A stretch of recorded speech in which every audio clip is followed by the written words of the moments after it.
Bússola da tua alma. Renascer no clã Uchiha durante a Era dos Estados Combatentes é surpreendentemente idílico, desde que você não se importe com trabalho duro e seja jovem demais para conhecer as pessoas que realmente estão morrendo. Mas a inocência nunca dura, e tentar ajudar a família a sobreviver é um caminho repleto de armadilhas, surpresas e distrações de última hora.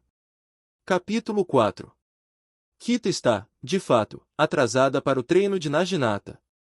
Ainda assim, não precisa se desculpar, porque Izuna já está ali com o grupo e a aborda de imediato.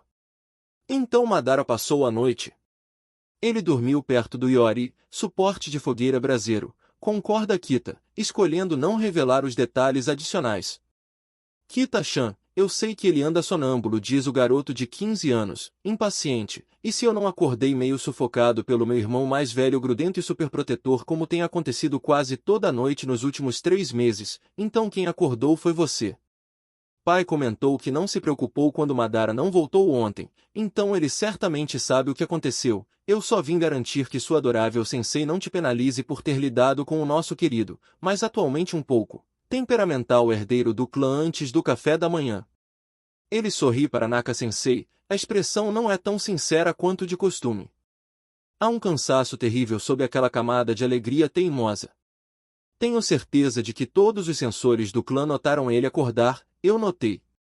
Izuna está ficando competente em sensoriamento de curto alcance agora que medita com regularidade. Kita acredita que o alcance dele é algo como 30 metros, o que cobre com folga a distância entre o salão do clã e a casa de Kaku. O alcance de Madara é menor, talvez 5 metros, mas considerando que nenhum dos dois tinha qualquer talento para isso no começo, ainda é impressionante. Não que perceber Madara quando ele perde o controle da presença de chakra exija, de fato, alguém que seja sensor. Por favor, não provoque ele ainda, pede Kita com gentileza. Ele está nervoso por causa dos funerais. Ei, eu conheço meu irmão, protesta Izuna, sem agressividade. Eu seguro até ele descomprimir um pouco. Até mais, Kita-chan. Ele se afasta. A aula começa como se não tivesse sido atrasada 20 minutos pelo segundo filho do chefe da guarda externa. Ninguém comenta a sugestão de que Madara tenha passado a noite na casa dela. Afinal, eles são noivos, é quase esperado que ele esteja por lá, apesar de ela ainda não ter completado 14 e ele já estar perto dos 17. Boatos, no entanto, dificilmente surgirão, Izuna se encarregou disso. Entre um funeral e outro, Tajima-sama revisa com ela cada decisão do lado financeiro, obriga-a a defender algumas, conversa com os anciãos do clã várias vezes e, no fim, aprova tudo. Até o aprendizado fora do clã, com o qual ela realmente se preocupava, ao que parece, trazer novas habilidades para dentro do clã é um argumento válido, e a especulação dela sobre a possibilidade de cerâmica Uchiha especializada, feita com técnicas de fogo do clã, talvez incluindo armaduras, é interessante o bastante para que ele permita. Da próxima vez, claro, ela e os candidatos ao treinamento externo terão de obter aprovação prévia dele. Kita suspeita que parte dessa leniência se apoia no lucro brutal que o clã arrancou de todo aquele chá roubado.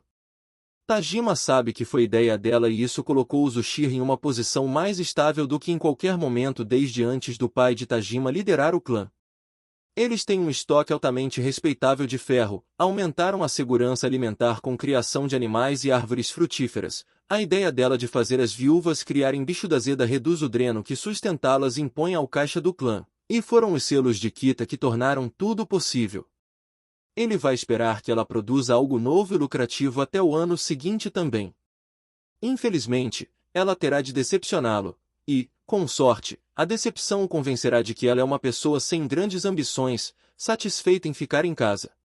Tudo o que ela quer fazer neste inverno é colocar a tecelagem em dia e soltar de novo as costuras dos casacos de Izuna e Madara. Izuna não cresce tão rápido quanto Madara, mas está, sem dúvida, bem mais alto do que na primavera. O detalhe é que ele continua apenas a mesma quantidade mais alto do que Kita era antes, porque ela também cresceu. No verão, ela precisou soltar o próprio yukata e, em seguida, ajustou todos os kimono ao mesmo tempo, para que servissem no outono. Madara está quase da altura do pai. Depois de ajustado, o casaco dele será tamanho adulto. Ele não parece ter terminado de crescer, mas Kita torce para que pare logo. Mais do que isso, os casacos dele vão exigir tecido extra para dar conta da largura dos ombros, o que significa que ela terá de refazer o forro em remendos para compensar. O inverno é silencioso e muito frio. Madara aprecia isso, porque nem mesmo os Senju vão tentar lutar num clima desses. Faz tanto frio que os treinos sparrings acontecem dentro do salão de estratégia, em grupos de esquadrão, em vez de nos campos de treino, o que não acontece nem quando neva. Só que neste ano não neva, é apenas um frio amargo, com vento cortante, e todo mundo se encolhe dentro de casa em busca de calor. Madara passa a maior parte dos dias na casa de Kaku, menor, menos cheia de correntes de ar do que o salão do clã, e abarrotada de primos. Izuna costuma ir também. Kita cozinha, Fie entretém Jiri, e Daki e a pequena Benten com histórias de todo tipo, muitas das quais Madara nunca ouviu. São selvagens, estranhas, e com frequência um pouco confusas na estrutura. A cabeça dela deve ser um lugar singular para abrigar tanta coisa assim.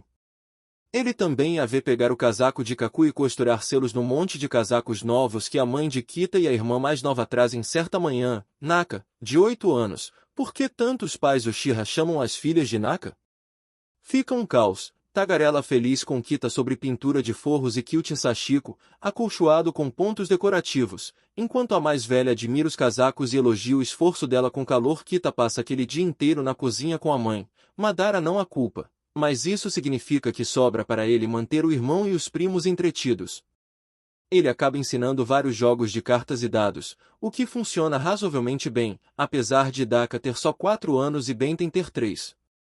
Ele omite o elemento de aposta que é, em grande parte, a razão pela qual a guarda externa joga aquilo. Para as crianças, vencer já basta. Todos os dias, sem exceção, Kita embrulha Jiri, e Daki e Benten em tantas camadas que eles parecem mini-lutadores de sumo e os manda para fora, para correr no pátio do complexo com as outras crianças do clã por 1 hora, uma vez de manhã e outra à tarde. Madara sente um pavor respeitoso diante da energia dos primos mais novos, mas também um alívio profundo por Kita saber o que fazer com tudo aquilo. Depois dessas corridas no frio, os 3 ficam satisfeitos em ouvir histórias, cochilar ou jogar dentro de casa. Kita inventa alguns jogos divertidos, desenhando-os no papel e explicando as regras. Madara passa muitas horas rolando dados e movendo a própria peça numa grade, subindo escadas e escorregando por cobras de acordo com onde cai. Há também um jogo em que os jogadores coletam partes de peixes chatinhos de papel, combinando cores conforme o número no dado, para montar o peixe inteiro. Kita sempre vence, mesmo sem trapacear, e outro com um caminho sinuoso de quadradinhos por um jardim, em que, se você cai numa casa ocupada pela peça de outro jogador, manda essa pessoa para ser trancada até tirar um 6 ou até alguém ser trancado no lugar, porque a prisão-torre só comporta uma pessoa por vez. E Daki e Benten, especialmente, adoram esse. Eles gritam para a torre, e dão risadinhas toda vez que alguém é capturado. Kita até faz uma torrezinha de origami para ficar em pé no tabuleiro, grande o bastante para encaixar uma peça no topo. Izuna tenta de tudo para derrotar o jogo do peixe, incluindo uma trapaça bem descarada, mas Kita ainda vence toda vez. Madara suspeita que ela foi abençoada pelos 7 deuses da sorte, porque nada mais explica. Ninguém ganha em jogos de dado desse jeito. No aniversário dela, ele dá a Kita um espelho com suporte. No dele, ela faz Inarizushi e lhe entrega um livro sobre a história da falcoaria. Ele havia falado do hobby, mas ainda não tinha mostrado as aves. Madara decide, na hora, corrigir essa falha. Falcoaria é um passatempo caro. A maior parte da mesada dele como herdeiro vai para garantir que as 2 aves estejam bem alimentadas e bem exercitadas enquanto ele está fora em patrulha ou em trabalho do clã. Mas ele gosta genuinamente disso, e o pai aprova porque é um costume quase exclusivo da nobreza. Os Uchiha são um clã nobre, portanto, devem exercer seus privilégios. Nos dias em que não visita os primos, Madara ou passa tempo com o pai discutindo política interclânica. Kita cultivou contatos com aliados tanto para escoar o chá quanto para abastecer o clã com o dinheiro obtido na venda, e o pai colhe os frutos, ou sai para caçar com seus Açores. Depois do aniversário dele, ele convence Kita a acompanhá-lo numa caçada de meio-dia. Ela se encanta com as aves e respeita o espaço delas, mas fica claro, ao fim da tarde, que ela não acha aquilo tão emocionante quanto ele. Provavelmente porque não é ela quem faz a condução da ave, o que é justo. Quando era mais novo, Madara achava fascinante observar o tio-avô, mas só ficou preso para sempre quando pôde, ele mesmo, soltar uma ave. Ela não desgosta do hobby, porém, e gosta das aves o bastante para pedir se pode tentar desenhá-las ao vivo.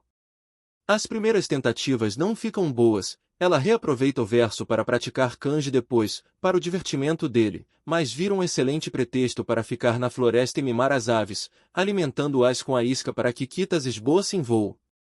E uma das pinturas a nanquim posteriores captura tão perfeitamente a silhueta do Açor preferido de Madara sobre a luva dele que ele implora para ficar com o desenho e pendurá-lo no quarto. Ele também faz alguns esboços para ela, é muito mais fácil com uma memória afiada pelo Sharingan, e ele desenha bem. Ao contrário de Hashirama, que insistia que seus bonecos de palito eram narte. Madara também passa muitas noites de inverno tomando chá e fingindo ler enquanto Kita tece. Ela diz não ser muito boa, mas, dado o padrão de casco de tartaruga de Bishamon habilmente entrelaçado na seda verde-ouro pálida sob os dedos dela, ele acha que ela se subestima. Ela se concentra muito mais na tecelagem do que no bordado, mas talvez seja só falta de familiaridade, ele sabe que ela costura desde 6 anos. É estranhamente humilde assistir metros e metros de tecido de kimono e obi nascerem de tantos quilômetros de fio verde fino. Madara vende habilidade guerreira para trazer dinheiro ao clã. Kita, por outro lado, está criando com as próprias mãos algo que vale muito mais do que uma missão de recuperação feita por uma única pessoa. Ela termina a tecelagem no fim de fevereiro, justamente quando o clima vira de gelado para surpreendentemente morno, e então pega imediatamente agulha e linha colorida para bordar um dos obi, com um desenho detalhado traçado em washi, papel japonês tradicional, que ela transfere com meticulosidade para a seda. É um Açor em voo, com cada marcação fiel e cada pena contornada. Madara, de repente, sente vontade de beijá-la. Você está bordando uma das minhas aves num obi. Kita ergue os olhos, por cima da linha rosada que passa pela agulha. São aves lindas, ela diz, como se isso fosse explicação suficiente. Como se não tivesse criado o padrão do zero depois de passar horas no frio esboçando as rainhas dramáticas e mal-humoradas de penas dele, como um jeito de ficar com ele e apoiar o hobby. E agora pretendesse gastar ainda mais tempo costurando uma dessas aves numa peça de roupa que talvez ela mesma use. Sim. São, ele concorda, a garganta apertada. Você vai vender quando terminar. Kita olha para as linhas delicadas e intrincadas desenhadas no tecido preso ao bastidor no colo. Eu espero que combine com meu kimono roxo quando estiver pronto, confessa. Eu preciso de um obi menos formal, e a paleta aqui é leve e discreta. Tons contrastantes de cinza pálido e cinza carvão na parte de baixo, equilibrados pelos olhos e garras amarelos e pelo castanho da cabeça e das asas. Talvez eu acrescente alguns pica-paus anões fugindo na ponta curta e na lateral da cintura, só para dar um pouco mais de interesse. Madara cede ao impulso, se arrasta sobre o tatami, esteira tradicional, e beija o cabelo de Kita, logo acima da orelha. Acho que isso vai ficar elegante e austero. Perfeito para uma cerimônia do chá. Na verdade, as roupas devem ser discretas, para não disputar atenção com o próprio ritual. Vamos ver, diz Kita, distraída, fazendo o primeiro ponto. Madara torce para que as missões deste ano venham em partes menores, ele quer acompanhar isso, ver o desenho crescer sob a agulha e ganhar vida, não ter de ficar 6 meses longe e voltar para encontrá-lo pronto. Obabarioba está grávida. Ainda não é muito visível, mas Kita viu Mama passar por 4 gestações e conhece os sinais. Ela se pergunta se Obabarioba já confidenciou ao marido ou se está guardando para si até ele voltar da missão de escolta. Os mercadores de chá que o clã Uchiha assaltou impiedosamente na primavera passada agora os procuraram para contratá-los como proteção, então Izuna, recém com 16, está fora liderando a primeira missão dele com um novo tio como parte do esquadrão. Kita tem a sensação de que existe, sim, ressentimento por parte dos mercadores, mas também o reconhecimento pragmático de que, se você quer o shinobi do seu lado, tem de contratá-los primeiro. Ela suspeita que escolta de chá vai virar pedido regular, mate é lucrativo, e os únicos que aceitariam atacar uma caravana protegida por Uchiha são Senju. Senju que também tem contas a acertar depois da humilhação do ano passado. Eles não atacariam uma caravana mercante sem serem pagos, porém, são orgulhosos demais para agir como saqueadores. A primavera deste ano é morna e exuberante, e todos se recuperaram das chuvas amargas de 2 anos atrás, então há muito mais missões mundanas chegando ao clã: escoltar mercadorias até o mercado, caçar ladrões, localizar filhas fugitivas, queimar restolho de arroz para enriquecer a terra para o plantio de maio, e servir como testemunhas em contratos. Os Uchiha fazem uma quantidade surpreendente de contratos. Os civis locais sentem que um clã shinobi como garantidor impede a outra parte de dar calote, e o fato de os Uchiha serem um clã nobre significa que são universalmente alfabetizados. Qualquer guerreiro pode ler um contrato e verificar se o escriba não enfiou algo sem o consentimento dos dois lados. Tão longe da capital, com os samurais proprietários e administradores inacessíveis para a gente comum, clãs shinobi acabam fazendo muito trabalho de intermediação. A leste e ao sul, há terras pertencentes aos Akimishi, com samurais proprietários bem mais acessíveis e cordiais com seus arrendatários. Os Uchiha raramente são chamados tão longe, e só quando há contratos entre arrendatários Akimishi e outros civis sob patronato Uchiha, aí cada lado contrata seu próprio shinobi e tudo é assinado e contra-assinado. A competição ferrenha entre os escalões mais altos por essas missões, comida Akimishi é incomparável.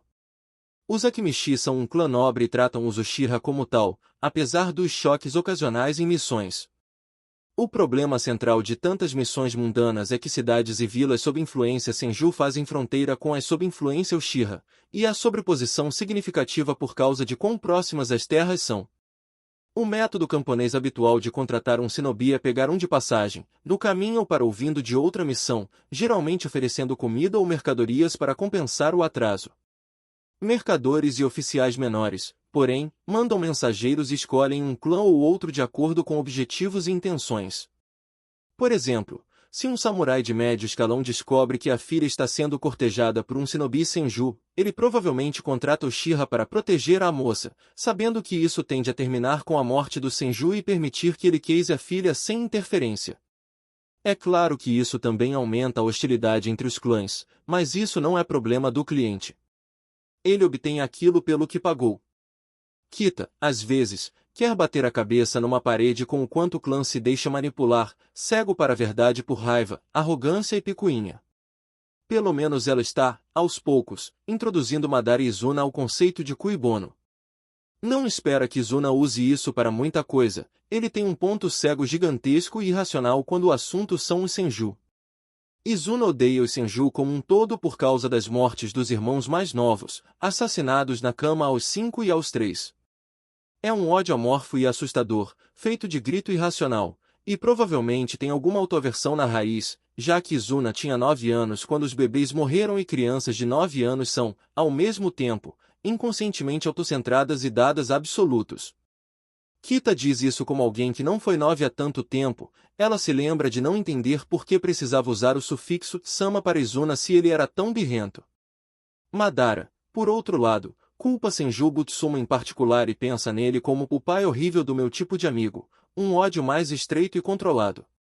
Madara também culpa a guerra intermitente entre os clãs e classifica os irmãos bebês como baixas de guerra, o que o torna ainda mais determinado a encerrar o conflito de vez antes que ele leve Izuna também.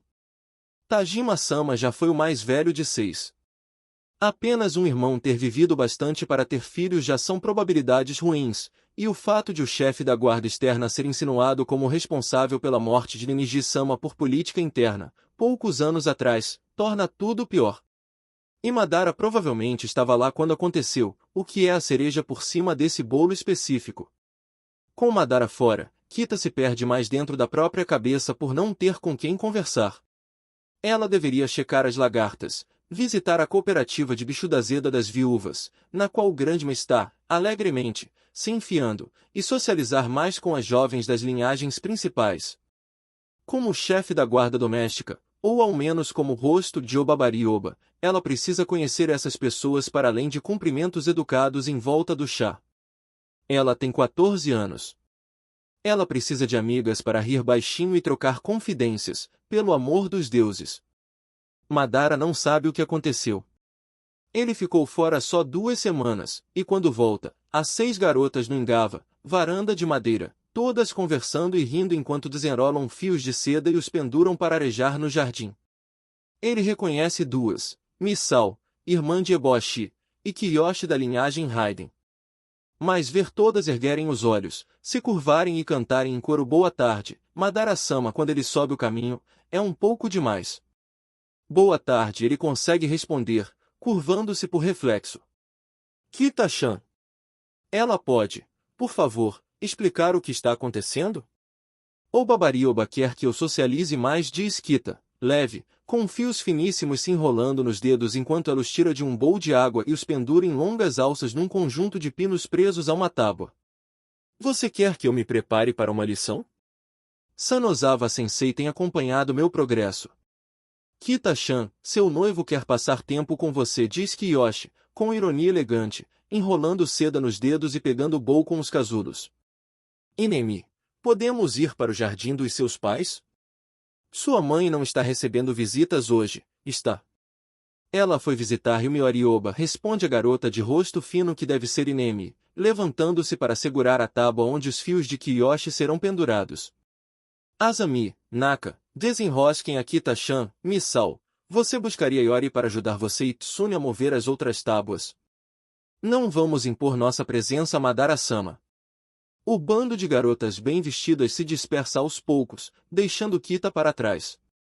Ela está com um kimono rosa com padrão de flores de cerejeira, as mangas presas com tazuki, cordões de prender mangas, para não caírem na água nem embolarem na seda que ela desenrola, na cintura, o obi verde pálido que ela mesma teceu, aquele que Madara viu ela bordar com um açor no começo da primavera.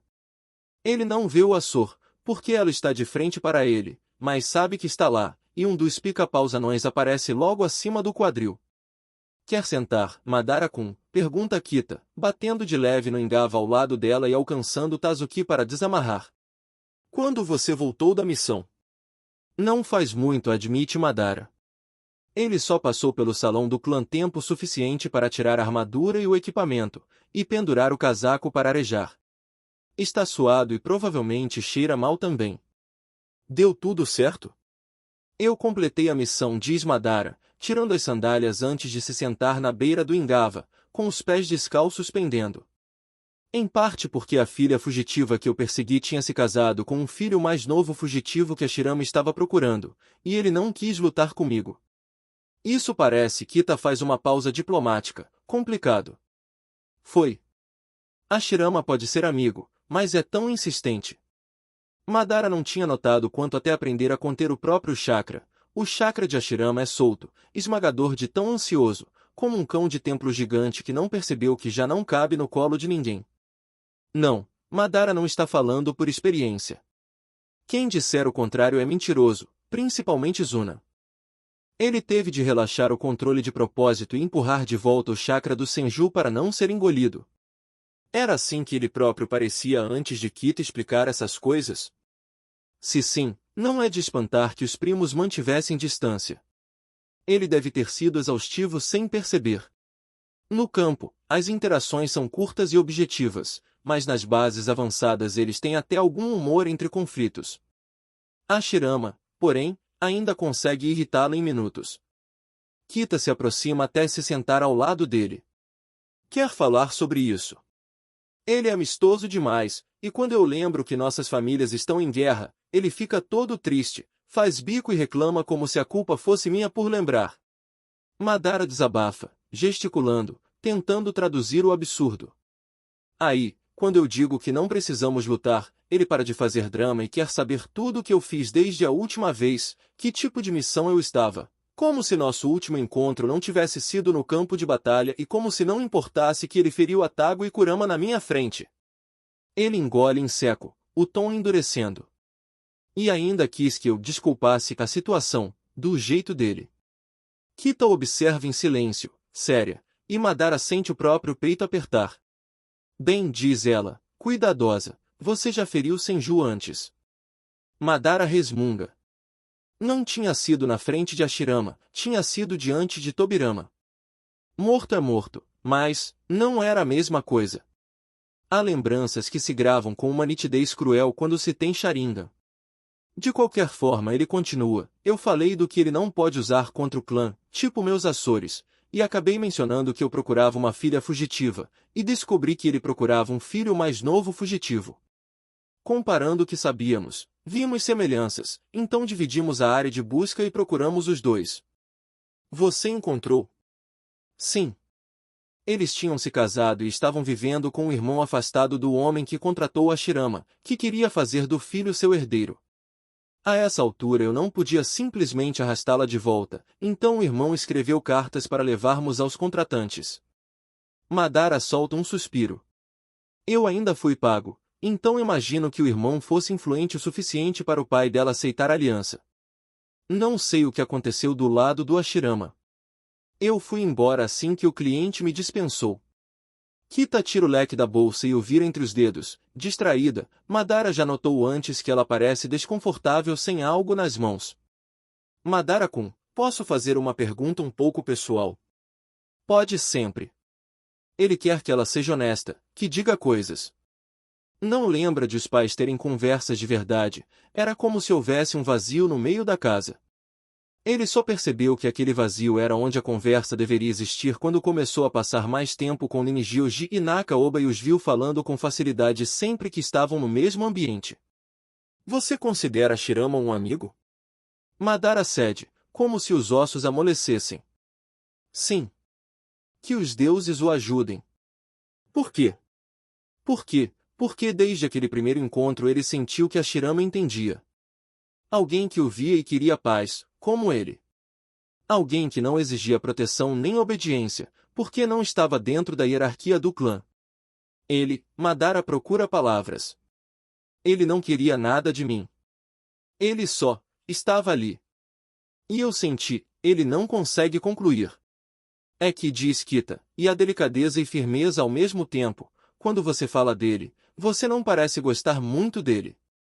Madara geme, abaixando a cabeça até o cabelo cair sobre o rosto. Eu não gosto. A Shirama entra na pele dele como nem Izuna consegue. Então por que você o chama de amigo? Por que Madara ama o idiota sorridente? Ama desde aquela vez no rio, com aquele corte de cabelo horrível, chorando, e os dois falando com honestidade sobre como queriam paz para os irmãos menores. Ama como se ama um irmão, tão forte quanto ama Izuna, e isso dói. Porque toda vez que se encaram no campo de batalha Madara não vê a Shirama fazendo nada para tornar aquele vilarejo de que falavam algo mais real do que um sonho febril. Ele ama a Shirama, sempre amará, ele é o Uchiha, e nenhum deles sabe sufocar o próprio coração. Madara solta outro gemido, inclina o corpo e esconde o rosto no ombro de Kita. Eu sou um idiota, ele murmura, e ele importa para mim. Ele não diz o resto. Não agora, que acabou de perceber o tamanho da própria entrega. Kita se inclina para sustentá-lo, deixando-se esconder enquanto segura a mão dele na dela. O leque fica abandonado no engava ao lado. Eu perguntei, ela diz baixo, depois de uma pausa longa e estranhamente tranquila, porque as suas descrições dele me deixam desconfortável. Madara franze o senho, endireitando-se para encarar o rosto dela. O que ele disse para colocar aquela nota de inquietação na voz de Kita? Ele pediu desculpas por Atago-san e Kurama-san, pergunta Kita, suave. Em algum momento ele demonstrou pesar por ter te ferido? Porque, do jeito que você descreve, parece que ele fez você pedir desculpas por lembrar que ele te feriu. Madara abre a boca para defender o amigo e descobre que não sabe o que dizer. A Shirama fez isso? Toda vez que Madara diz ou faz algo que a Shirama não gosta, a Shirama faz cena até ele ceder, mas a Shirama pede desculpas? Madara não consegue lembrar de uma única vez em que a Shirama tenha demonstrado arrependimento por algo que ele, pessoalmente, tenha feito para ferir Madara. Uma sensação nua e desconfortável se abre sob a pele. Eu sinto Mu. Não sinta, Kita-chan. Não é culpa sua, ele assegura, apertando a mão dela, os olhos caindo no brilho liso da madeira do engava. Obrigado por me dizer. Se Madara não tem no coração de Hashirama o mesmo peso que a Shirama tem no dele, Madara vai precisar levar isso em conta e se proteger. O clã tem histórias de Uchiha do passado cujos vínculos não eram genuinamente correspondidos, e dos abismos a que isso podia levá-los sem que percebessem. Agora que ele sabe, pode agir. Mesmo assim, dói. Dói demais ter de medir cada palavra e gesto de Hashirama e avaliar cada encontro, para que Madara se limite a corresponder e não entregar mais. Ter de guardar o próprio coração para não se partir por alguém que talvez nem note. Obrigada por ouvir, ela sussurra, encostando no lado dele e brincando com os dedos dele. Madara não ama Kita desse jeito. Mas acha que poderia aprender. Explicar a Tajima-sama, no fim do outono, que não, ela não vai fazer selos explosivos para a guarda externa, é muito difícil. Justificar isso é pior ainda. Lamento decepcioná-lo, Tajima-sama, mas eu não consigo fazer um selo que exploda. Se algo feito explode, então está quebrado, e os meus selos não estão. Uma faca que se despedaça enquanto é afiada não é nada além de um risco. Fogos de artifício explodem, observa o chefe da guarda externa, serenamente, por cima do chá. Por sorte, ela não precisa conduzir uma cerimônia do chá toda vez que Tajima-sama visita, mas ele ainda é a principal plateia. Este chá, porém, é um sencha comum, porque ele já a aguardava na sala central da casa enquanto ela terminava a lição de kanji com Madara. Madara, agora sentado ao lado do pai, segura o próprio chá e observa o confronto com cautela por cima da borda da xícara. Eles não explodem em pessoas, se especifica Kita. Se um fogo de artifício explode em alguém, então foi mal manuseado. Tajima-sama inclina a cabeça. Você não conhece os rigores do campo de batalha. Kita não sabe aonde isso vai dar, e não confia nessa concessão fácil. A sensação de desgraça iminente no estômago é quase dispensável como confirmação. Você fará 15 anos no inverno, e uma boa chefe da guarda doméstica precisa estar ciente do que os Uchiha estão protegendo, assim como de quem são nossos aliados e até onde podem ser confiáveis, prossegue o chefe da guarda externa. Kita não precisa da apreensão visível de Madara para entender que não vai gostar do que vem. A partir da próxima primavera, você acompanhará representantes da guarda externa para negociar com aliados em viagens de comércio a cidades próximas.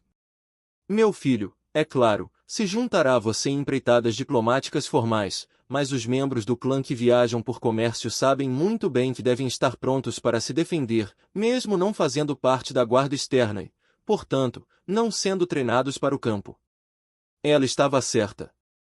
Ela detesta isso. Tajima-sama quer que ela veja violência, quer que a marca do medo se assente nela, quer que ela fique mais disposta a infligir o que viu. Como ordena Tajima-sama. Ele só vai ter de conviver com a decepção. A primavera é quando tudo dá errado para o clã. Madara só junta os detalhes depois, mas começa assim. No primeiro dia da primavera, diversos membros da guarda externa fazem o trajeto até vilas próximas para coletar pedidos de missão de civis aliados, geralmente concentrados por um mercador ou artesão de uma família que contrata o clã com regularidade para proteger mercadorias, e levá-los de volta ao chefe da guarda externa para aprovação. Na prática, é quando os membros da guarda externa que têm amantes civis ou parentes por afinidade aparecem para ver como eles passaram o inverno e colher fofocas. Taka, da linhagem Omotsushikomi, é a única da guarda externa que atualmente tem um amante civil, então ela viaja para o leste, para a pequena cidade onde esse amante, um marceneiro viúvo chamado San, vive com o filho. Com ela vão Shitoku e Obiero, que não pertencem a uma linhagem específica, mas são primos de Madara pelo lado materno. Nenhum dos dois é da guarda externa, mas o clima está tão bom que eles querem adiantar a abertura de rotas de comércio.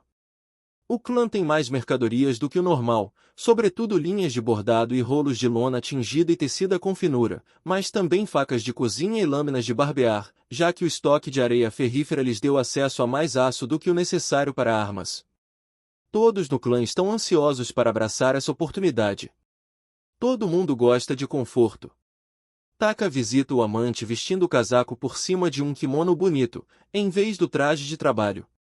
Shitoku e Obiero caminham pela única rua do povoado, conversam com os moradores sobre as intenções e acabam parados diante da casa do escriba com Ishir, o irmão mais velho de San, que administra uma caravana que vende carvão Uchiha, madeira serrada e os móveis do irmão em Kjeigai e além. Nesse ponto, um esquadrão Senju de 5 entra na cidade, vê imediatamente os casacos Uchiha característicos e provoca briga com Shitoku e Obiero. Os locais, claro, fazem alarde, gritos começam a estourar, e Shira em particular.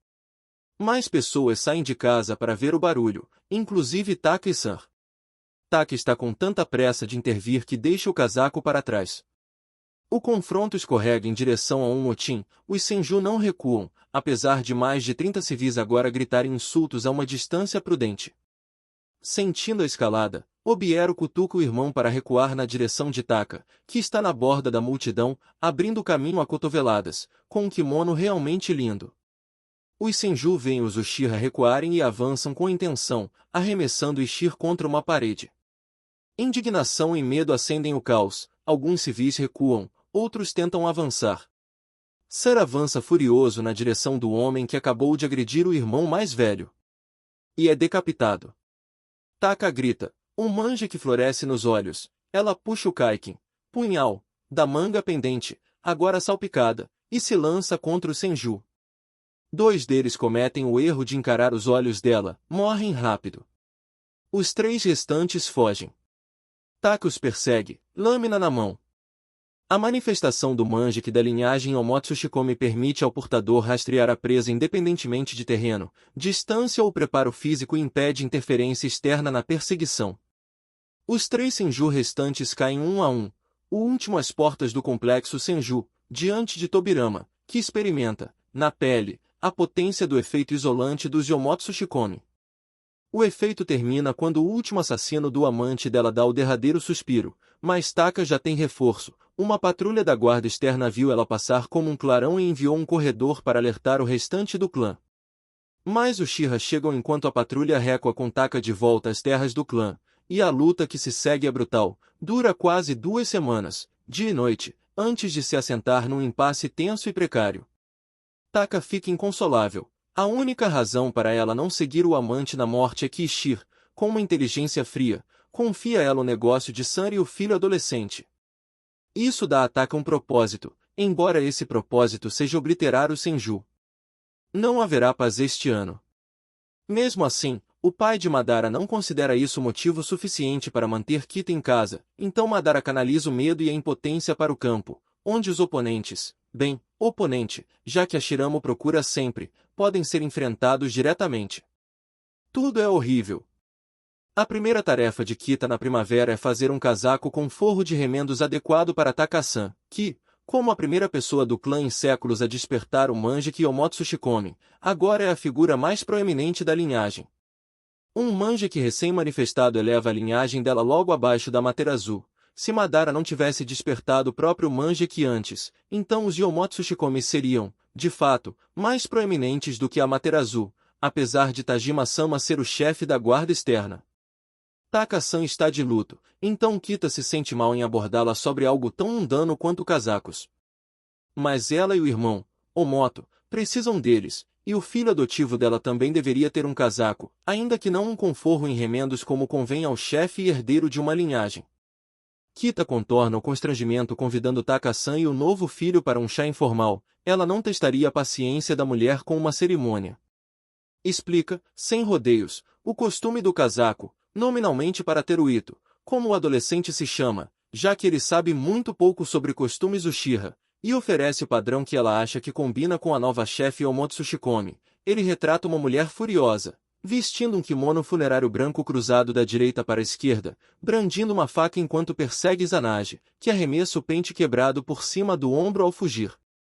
Do pente, já brota um bambuzal.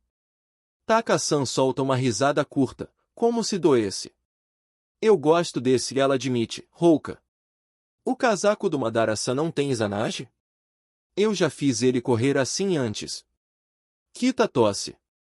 Eu não posso fazer um casaco em remendos para Teruito-san, já que ele é adotado, explica, mas ele pode escolher um dos desenhos subordinados de Omotsushikomi, e ele será pintado no forro do casaco dele. Eu não sou um shinobi, Kita-san diz Teruito, baixo. Todo Uchiha tem um casaco, Teruito-san responde Kita com gentileza. Você pode ser adotado, mas isso não te priva do direito de usar um. Porém seus filhos só terão esse direito se você se casar com outro Uchiha. O clã tem regras específicas sobre adoção, por ser um clã de linhagem sanguínea. Kita abre os padrões relevantes, ele escolhe, por fim, Um que mostra a mulher furiosa do kimono funerário devorando um cacho de uvas. Eu vou mandar meu irmão vir de Estaca-san, pousando a xícara e indo embora. Kita agradece, em silêncio, a absoluta ausência de drama. O irmão de Taka-san não é guarda externa, nem guarda doméstica, então o casaco dele acaba adiado para mais tarde no ano, e Kita recebe uma tarefa mais importante para ocupar o tempo. A segunda obrigação de Kita na primavera é acompanhar a Kaishi-san, o segundo de Tajima-sama, até a capital com todos os rolos de seda, quase toda a linha e uma amostra dos casulos produzidos pelo clã. Há um imposto sobre tecidos de seda, pago em espécie ao Dain, e como o clã só agora entra no mercado como produtor, precisa apresentar os produtos ao ministro da Sericultura para avaliação, autorização e aprovação. O ministro então seleciona certa proporção como imposto. O restante poderá ser vendido a mercadores autorizados a negociar seda daquela categoria, ou diretamente a particulares capazes de pagar. Seda selvagem é uma brecha nessa lei, não é cultivada, mesmo Kita criando as próprias mariposas, então não conta. Assim, a seda de Kita e o dinheiro que ela faz com ela são totalmente e exclusivamente dela. Não há restrições sobre quem pode usar, já que não é tingida antes nem depois de tecida. Mama contorna a restrição não vendendo a seda, os casacos dela são um tesouro do clã e ela vende a mão de obra, não o material. As exceções ocasionais podem ser apresentadas como troca de presentes. Visitar a capital do País do Fogo é uma viagem longa em velocidade civil e só um pouco menos longa em velocidade shinobi, porque shinobi não tem permissão para correr em alta velocidade dentro das muralhas da cidade do Dain. E existem passos cerimoniais específicos quando o representante de um clã nobre busca audiência com um ministro. Haverá chá e presentes e protocolos de reverência extremamente rígidos, e Kita sabe que Tajima-sama a está enviando porque, com o clã envolvido em hostilidades abertas com o Senju, ele não pode ir pessoalmente e não pode mandar Madara ou Izuna também. Obabari-oba tem um filho de 6 meses, não pode ir, o que deixa Kita como noiva de Madara, capaz de representá-lo bem aqui, já que sericultura é considerada trabalho feminino. Produzem um furisode preto, Kita é ajustada rapidamente com todos os acessórios possíveis e recebe Nemi-chan como atendente para vesti-la corretamente e treiná-la em protocolo de corte entre eventos, e Nemi-chan é da família principal da linhagem Inari. Kita leva o conjunto de escrita que Madara lhe deu de aniversário, poesia é uma atividade adequada para uma moça e ela ainda não domina todos os kanji. Leva também alguns rolos de papel de cânhamo e uma pasta de washi, garantindo incluir bastões de tinta comuns e 2 dos bastões que ela mesma fez para os selos. Ela levará a Naginata, como convém à filha de um clã nobre, mas são os selos que são sua defesa final, mais até do que a lâmina escondida na manga. A pior parte é que ela não tem um casaco apropriado, ela ainda não é casada com Madara, então não tem direito a um casaco em remendos próprio, já que está há 3 gerações da família principal da linhagem. Mas o casaco surrado com forro de algodão estampado está muito longe de ser adequado para um evento formal. Ela acaba tendo de emprestar o casaco de Obabari-oba, com amaterasu cuidadosamente aplicado em remendos no interior. Quando tiver tempo de novo, ela fará para si um casaco bonito forrado com seda. Terá de ser pintado e bordado em vez de acolchoado com remendos de verdade, mas ela fará. Tajima-sama com certeza vai fazer isso de novo e, quando fizer, ela quer estar vestindo Toyotama Imi, não Amaterasu. Já é ruim o bastante usar um furisode Amaterasu, embora pelo menos combine com o casaco. Kita suspeita que ele tenha sido feito para Obabari-oba também, já que a mãe de Tajima-sama era Yatagarazu, ou então foi passado pela linhagem Amaterasu por várias gerações. A linhagem Toyotama provavelmente nem tem um furisode preto, faz muito tempo desde que foi proeminente a ponto de precisar de um. E, se existir um, Granny Fuji teria desenterrado do armazenamento assim que soubesse para onde Kita está indo. Porém, se Kita for apresentada ao Dain em algum ponto, o que parece provável, então ela precisa de um e provavelmente pode encomendar um nesta viagem, se estiver devidamente composta. Tornar isso, não quero aparecer diante do Dain com o mesmo kimono lhe dá margem com Tajima-sama, já que ter 2 furisode formais faz os Uchiha parecerem muito mais ricos e influentes. Com isso em mente, ela revisa a coleção de padrões de casaco, incluindo os originais, muitos apenas exercício artístico e desejo, e escolhe alguns favoritos. Ter uma bolsa celo de armazenamento, a bolsa guarda-chuva, significa que ela não precisa se preocupar com peso, e, embora pintores de kimono sejam artistas por si, ela quer apresentar referência. Talvez ela compre gravuras mais novas na capital também, em vez de depender de Madara e Izuna comprando aqui e ali quando vem em missões. Ela também leva dinheiro, não tudo, mas a maior parte do próprio. Receber e entreter em corte tende a ser caro e, para causar boa impressão em nome dos Uchiha, ela precisa ser generosa pessoalmente, além de gastar os fundos do clã quando necessário. É possível que ela receba presentes e também seja esperada concedê-los, mas Kita não conta com isso. O ministro da sericultura é magro, curvado e envelhecido, seguido por uma fileira de assistentes que vai do quase decrépito a um grisalho de meia-idade, o que sugere que, nesse ministério em particular, o conceito de senioridade é levado ao pé da letra. Kita engole a piada de mau gosto que lhe sobe à mente, se curva exatamente quando a Kaishi-san apresenta depois de oferecer ao ministro um presente padrão e faz todo o possível para cumprir o protocolo que Nemi martelou ao longo do caminho. Um homem tão idoso ou é um fiscal inflexível de precedência e etiqueta, ou ignora tudo com total liberdade, até ele fazer a segunda coisa, ela precisa presumir a primeira. O ministro inclina-se em reconhecimento, numa reverência mais rasa do que a dela, e a convida para tomar chá enquanto os assistentes avaliam toda a remessa. Kita aceita com a fórmula humilde apropriada e segue o ministro e o assistente mais jovem para longe do pátio onde foram recebidos, deixando os demais Uchiha para trás, guardando as arcas de seda e auxiliando na inspeção. Sem dúvida, um funcionário do palácio aparecerá depois que ela e a Kaishi-san saírem para guiar Nemi-chan até os aposentos onde ficarão hospedados, para que o restante do guarda-roupa de Kita possa ser arejado em preparação para futuras formalidades. Kita não está usando o furisode preto ainda, esta etapa é apenas nível visita, então ela veste o kimono roxo claro e o obi de seda selvagem que ela mesma fez, com o açor favorito de Madara bordado nas costas. Nemi-chan está vestida de modo a declarar que é uma atendente de dama e segura o casaco de Kita, então sofre um escrutínio diferente.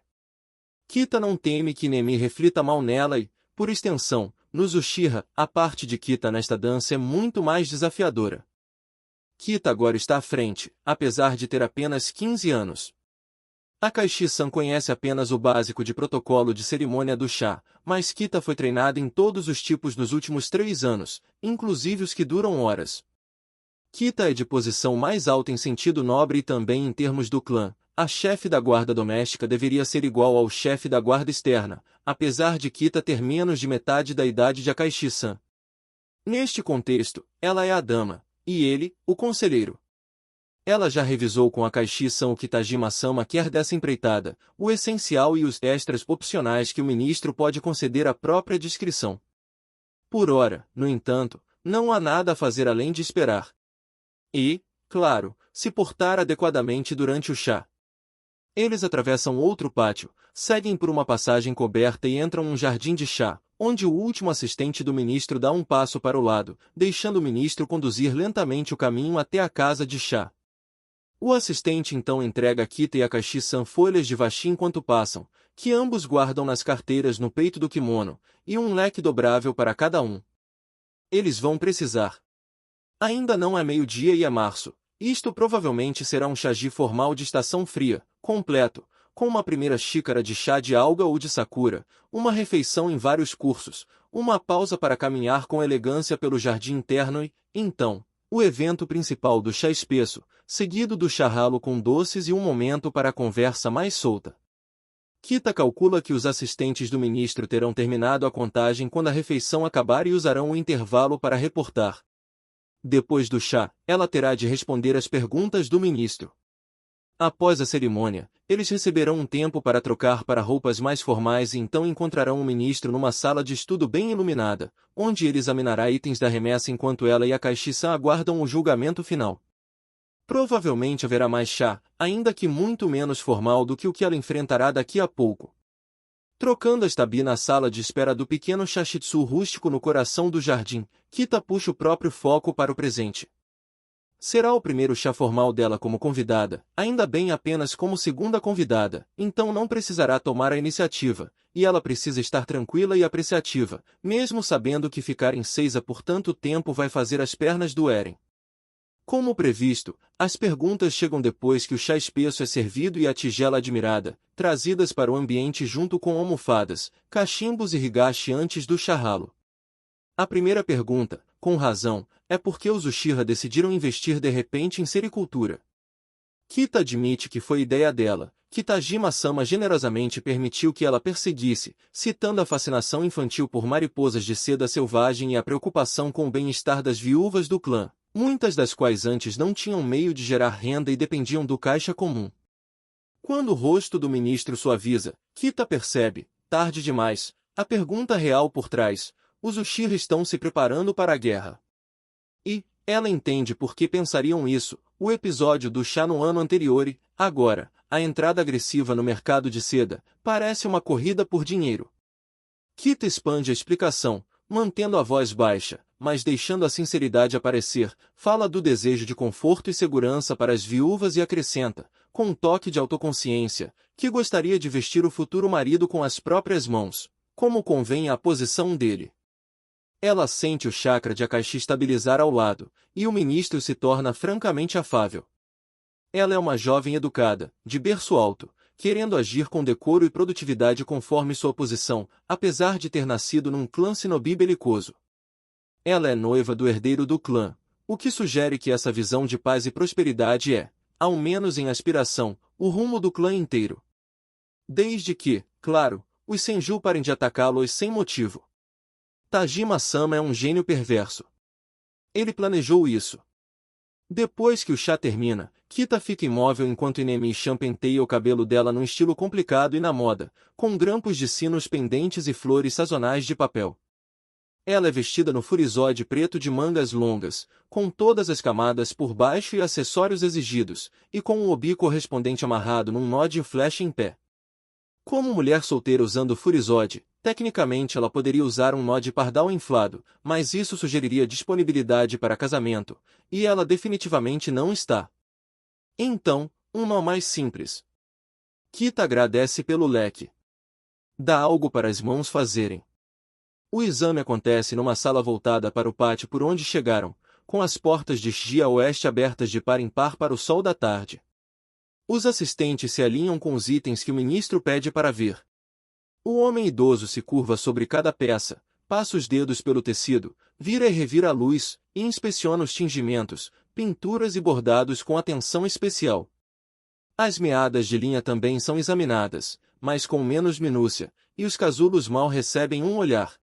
Kita considera que isso talvez seja um bom sinal.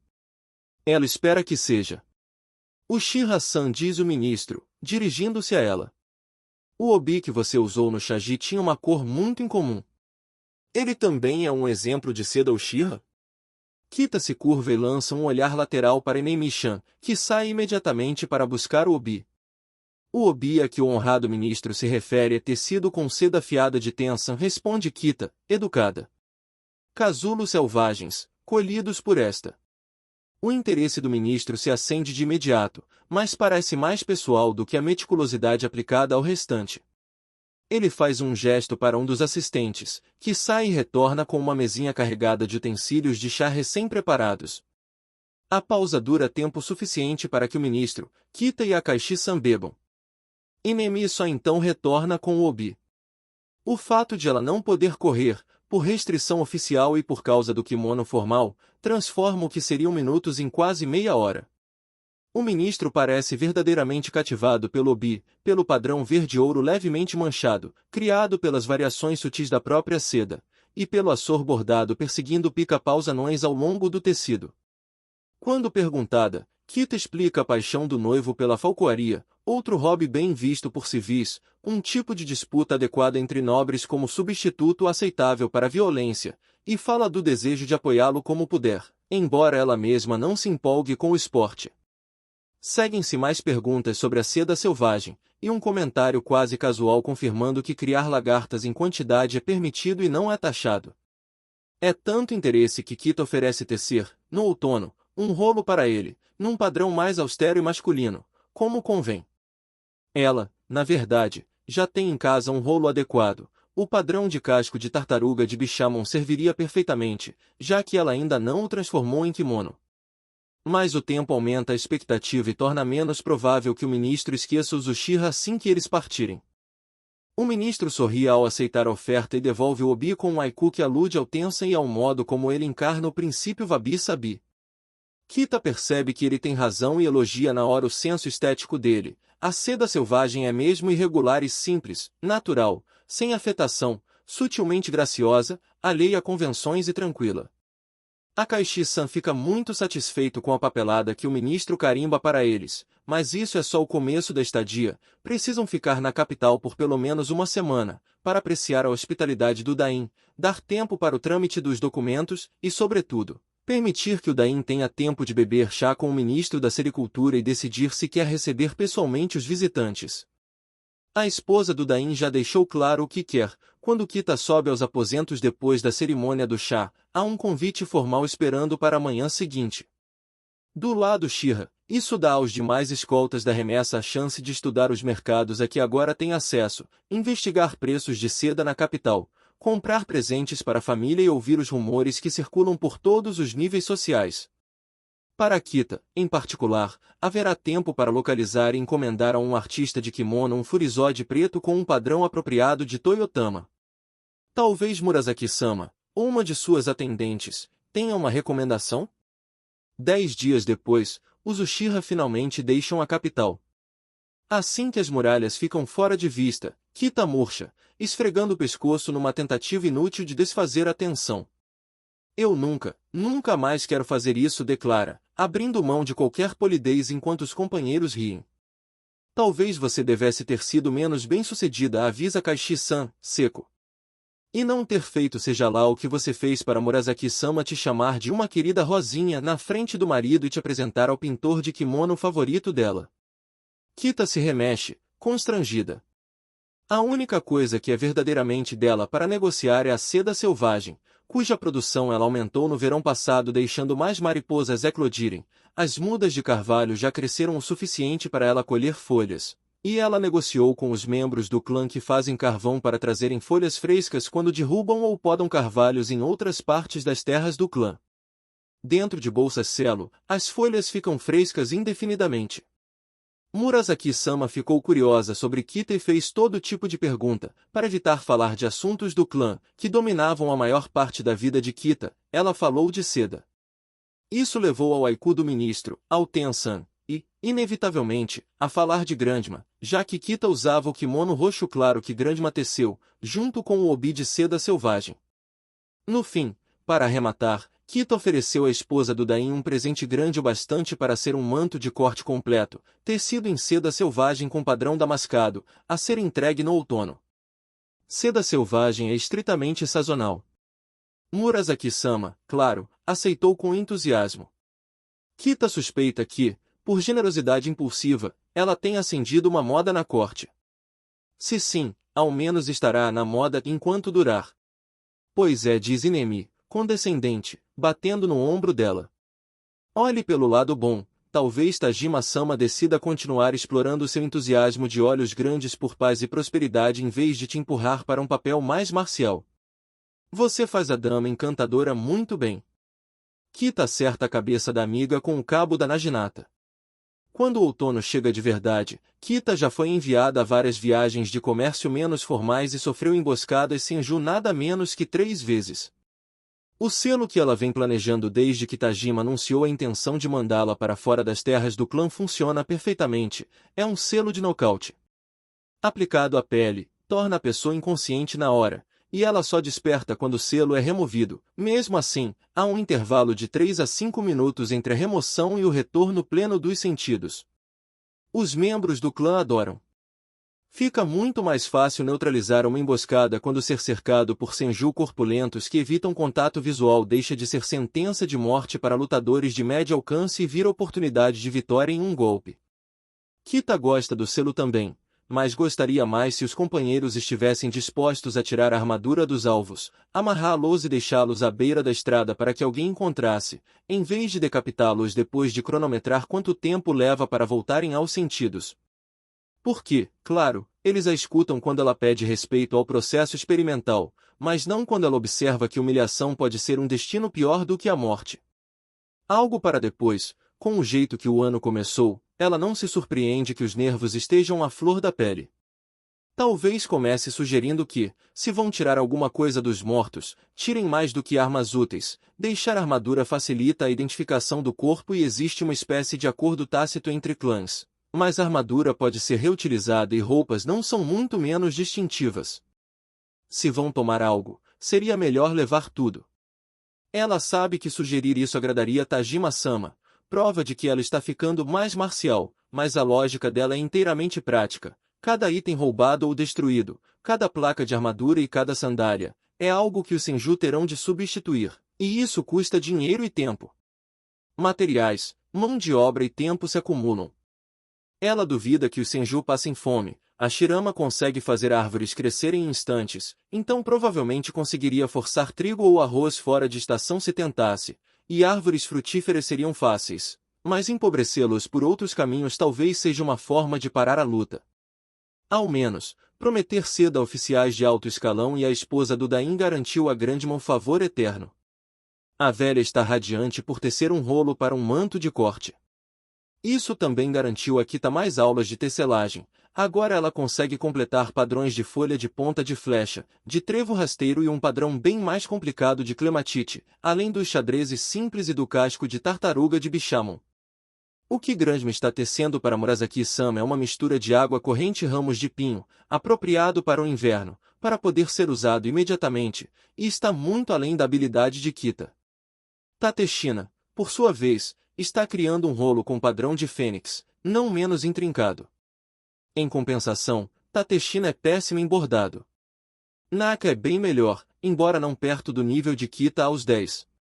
A única razão de Naka estar costurando costuras de casaco agora é que Mama teve outro filho em abril. O novo irmãozinho de Kita se chama Tekari, e está completamente absorvida nele. Felizmente para Mama, Jinen, de 4 anos, é feliz em correr com recados para Papa e aprender coisas de homem na forja. Ai já tem experiência suficiente para não precisar de supervisão constante, então Papa pode dedicar atenção a ensinar o ofício ao primogênito. Midori, de 7, assumiu o cuidado das galinhas da tia Tsuyu e das codornas de Mama e parece perfeitamente contente em fazer jardinagem e capina. Ela também está mostrando talento real para cozinhar. Kita cogita recrutá-la para ajudar a alimentar Ikaku e os irmãos.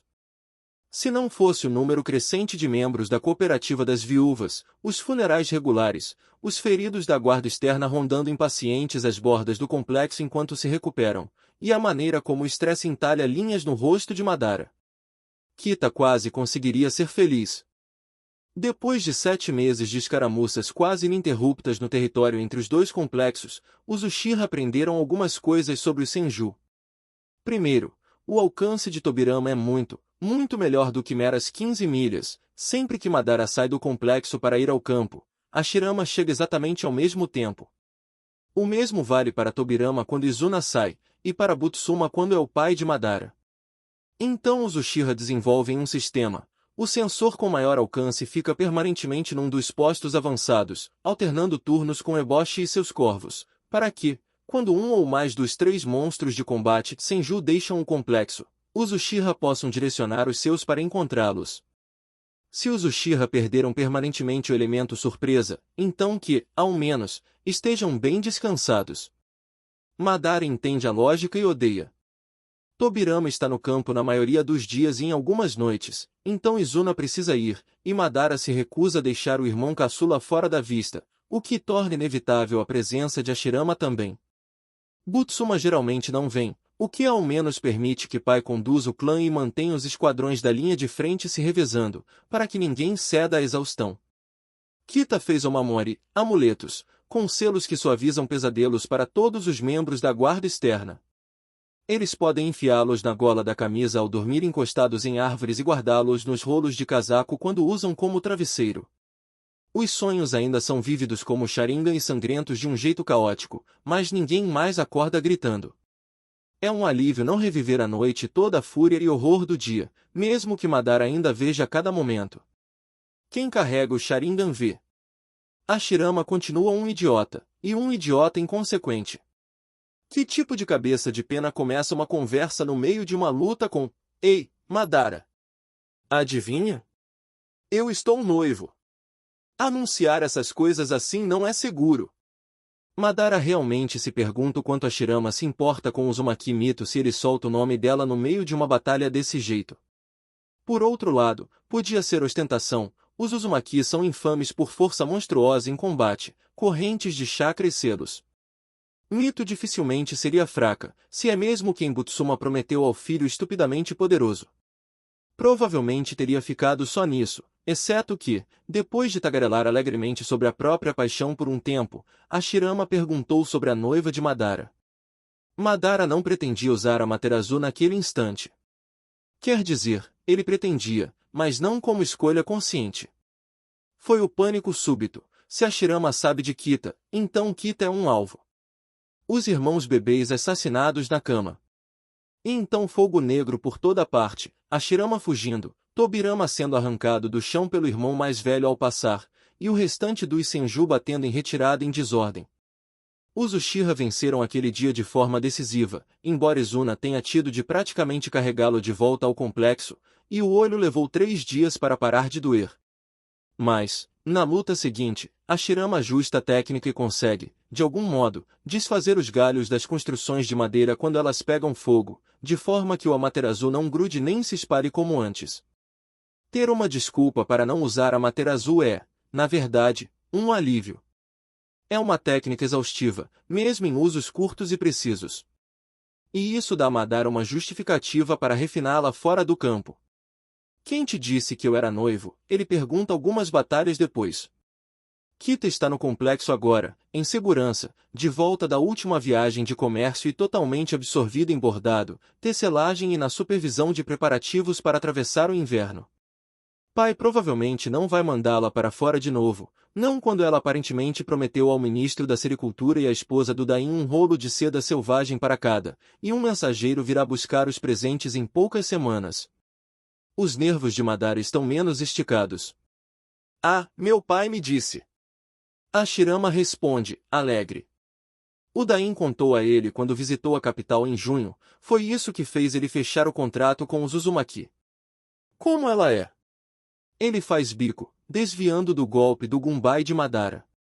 Eu já te contei tudo sobre a Mito.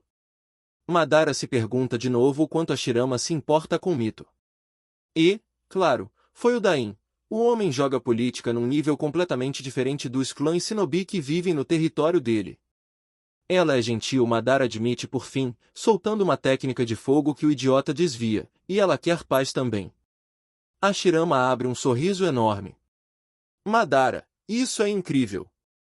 Dessa vez é Madara quem precisa desviar e cortar a chuva de galhos. A gente pode fazer acontecer. Eu não falei com a Mito sobre paz ainda, mas tenho certeza de que ela vai se interessar. Paz seria boa para todo mundo, a gente só precisa mostrar isso para eles. Madara se recusa a mencionar que a noiva dele já está mostrando ao clã o quanto a paz seria boa. Os 2 membros do clã aprendizes com um oleiro tiveram de pausar a formação para não serem abatidos por patrulhas Senju, mas mesmo 2 anos de treinamento deram base suficiente para seguirem por conta própria. A argila existe em abundância nas margens do rio e Pai está observando os experimentos dos adolescentes com esmaltes de cinza e carvão. Parece haver também experimentação com técnicas de fogo entre alguns membros feridos da guarda externa, para modificar o processo de queima. Madara se interessa pelo resultado, um forno precisa manter temperatura altíssima por dias com combustível limitado. Ele fica tentado a se envolver. Kita também acompanha. Ela, na verdade, designou uma garota para observar os futuros oleiros e os cúmplices, anotando o que fazem e os resultados. Ela diz que é para que, quando algo funcione, os resultados sejam reproduzíveis e para que eles não acabem repetindo tentativas antigas sem perceber. Madara vê a lógica. Se você não registra o que tentou antes, como vai avançar além disso? Nem todo mundo tem memória perfeita de Sharingan, afinal. Deixa um like, um comentário e não esquece de se inscrever no canal.